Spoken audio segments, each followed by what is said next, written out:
First, my name's Terry Maketa. I'm the sheriff of El Paso County. Thank you.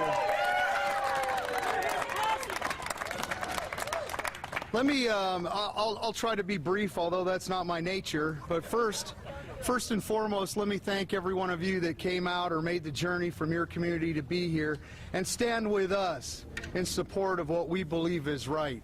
I'm not going to stand here and pretend to be some scholar of the Constitution. I'm not going to proclaim to be some expert on whether a gun bill will work or won't work. But what I can say is, like the people up here, we have committed a career to interpreting the Constitution every day. Not just the Second Amendment, not just the First, but the Fourth, the Fifth, the Eighth, the 14th, all of them. And I would think that would bring some validity when we look at this and say, this isn't about keeping criminals behind bars or interfering with someone who wishes to do harm. This is about criminalizing law-abiding citizens. These laws will have no deterrent effect whatsoever on the tragedy that occurred in Aurora. It had no effect on the tragedy that occurred in my own county just 2 weeks ago, or the pizza delivery individual up in Denver. This is an infringement on our rights as law-abiding citizens, and I would be remiss if I did not say, the Constitution and the government did not grant us the Second Amendment. We had those rights long before this country was even formed as humans. Why is the government punishing us? The Constitution is what protected those rights from government intrusion. Now, I'm going to stand here, and I'm sorry to say this, but our governor has lied to the citizens of this state, and I have no problem telling him that directly. And I'll tell you why. Because in July, he stood up and said to national news media that gun control would most likely not have prevented the incident in the Aurora Theater. He said that individuals that are that ill and want to carry out that kind of devastation will probably not follow any restrictions in place. But what he said was, we should have this debate. That was a lie. And that is what upset me on March 4th, because that debate did not take place. It was ramrodded through. There was no articulation of the benefits of it. There was no debate about people like me and the people up here who are expected to identify this as being illegal as of July 1st.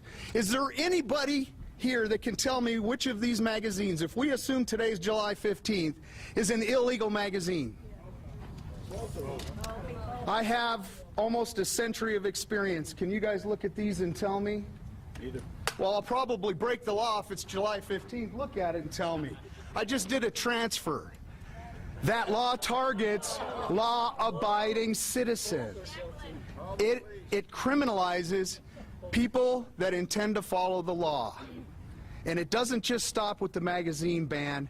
A cop cannot look at this and say whether a crime has occurred. It's an after-the-fact issue. The crime has occurred. Now we have probable cause to question. Now we have probable cause to interrogate. That's where this law is overreaching. The background check. The governor lied to the people. He said, I talked to folks all over this state, the eastern plains, the western slope, down south, up north, and he said they believe in universal backgrounds. Is what he failed to tell them and be honest with them about is we have universal background checks. We have a gun show loophole.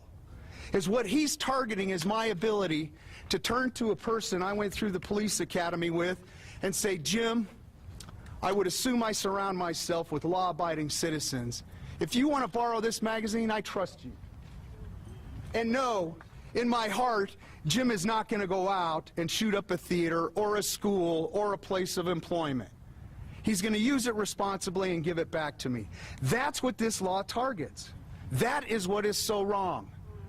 And I think the best depiction I can come up with, an example, is what a gross, dismal failure gun control has been in Chicago. Go to the computer, Google Chicago, get into their crime stats, look at the rate of homicides, look at the rate of clearance. It tells me something. The citizens don't have confidence in the police to protect them, and that's why they can't solve their crimes. They got a 30% clearance rate on homicides. I don't think there's a sheriff in this state that would accept that, let alone has ever experienced that pathetic of performance.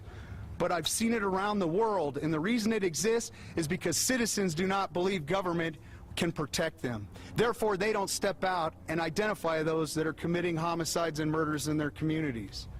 You will not hear President Obama stand up today and say Chicago is a great example of where these kind of measures work, because he's embarrassed by it.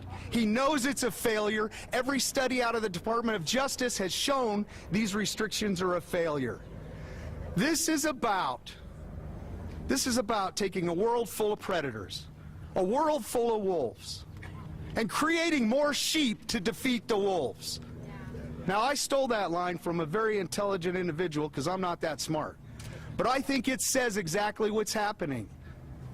Let's create more sheep to try to control the predator that takes our sheep. And it warms my heart to look out right here, right now, and see enough people that say, I will not be a sheep. Hear, hear, hear. I will not be silenced. And when we're done here today, let's go to the Capitol and let's let those legislators know we will not be silenced, we're not going to go away, and we will not be the sheep they want us to be, and we will not cede more of our personal responsibilities to a government that in the last 2 weeks has shown its failure to protect our people.